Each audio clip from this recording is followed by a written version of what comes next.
Hi, everybody. This is Joe Jurek with realestateinvestingadventures.com. The shortcut, REIA.fun. Why do I talk about real estate being an adventure? It is, and it's also a lot of fun. So what I want to share with you today is renovation, remodeling, type of costs, repair costs when you're going through a property. I want to try to make it as easy as I can for you. By doing that, you have to understand there's things you need to look at on the exterior of the property, the interior of the property, even the landscaping. Here in Florida, the heat can be brutal in summertime. It can be 90 to 100 every day. How do you think the plants and the grass might hold up with no rain or irrigation? That's right. People lose their grass, it dries up and just blows away. So unfortunately in Florida, when I look at buying a distressed property, I'm putting so much more into landscaping than say if I bought something up north where the heat isn't as brutal and I don't need to devote as much to landscaping. So when I think about a property, exterior, interior, landscaping, and what I always say are, bigger items, or what I would call maybe even a big ticket item. A roof can be a big ticket item.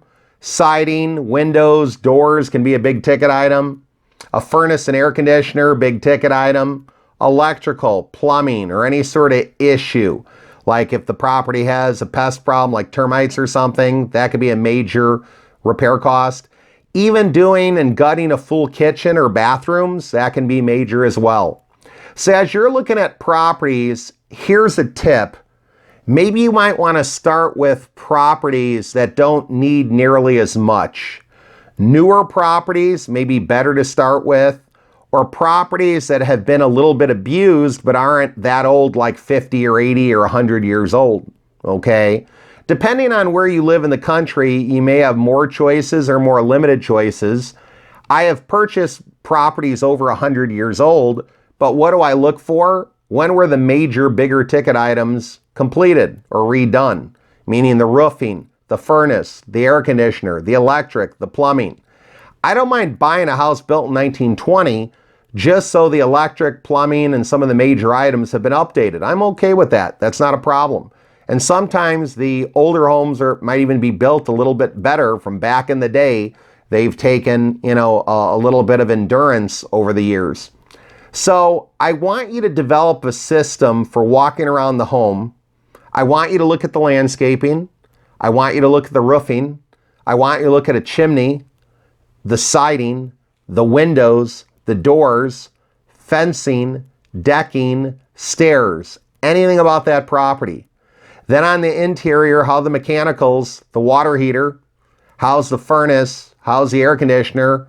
Take a look at the electrical panel. What type of service do you have? 100 amp, 200 amp. If it's an old house that doesn't have circuit breakers, it's going to be an issue. If it's an older house that doesn't have at least 100 amp service, it's probably going to be an issue. Take a look under the sink. Look at the type of plumbing. If the property has a basement, go in the basement and look. If it has a crawl space, see if you get in the crawl space. If it's on a concrete slab, you're a little more limited. But take a look throughout the property. Any service that was done to the air conditioner or furnace, maybe even look to see if there's a name of a company on there and call that company to ask them if they have any records of service of, whether it's the furnace, air conditioner, water heater, even maybe the electrical panel. Other people that have service can tell you quite a bit. If the homeowner, you're dealing directly with them, ask them for maintenance or service records or anything they could tell you on when they did certain upgrades or improvements or when they might have redid something for the home. The more information you get, the better. Here's another tip. Who sees everything but often knows nothing? The neighbor, right? They see everything but often know nothing. But if you go talk to the neighbors, they probably remember when they redid the roof, especially if they've been there a while. They might even be able to tell you just as much as the homeowner. And where is the neighbor extremely valuable? When we're dealing with a vacant property or a bank-owned foreclosure, REO type of property. To get good information from the neighbors is going to help us to know, was that a problem house? Who lived there? How long it's been vacant? Anything they might have did? I got to tell you a story. Often when I purchase properties, neighbors are just itching to talk to you about the property. I had a guy one time tinkering with his car for 10 minutes and he kept on looking over and looking over. I knew he wanted to talk to us, so I gave him a wave and I went like this and he came running over.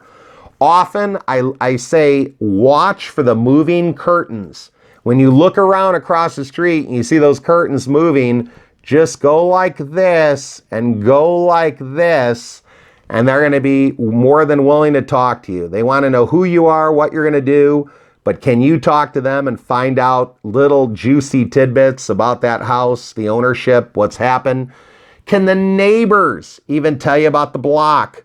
Why is it a good block? Why is it a good area? Why is it a good school, a bad school?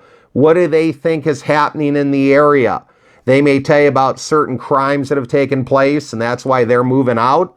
Or they may tell you what a great area it's been and they've lived there for over 20 years. Neighbors are a wealth of information.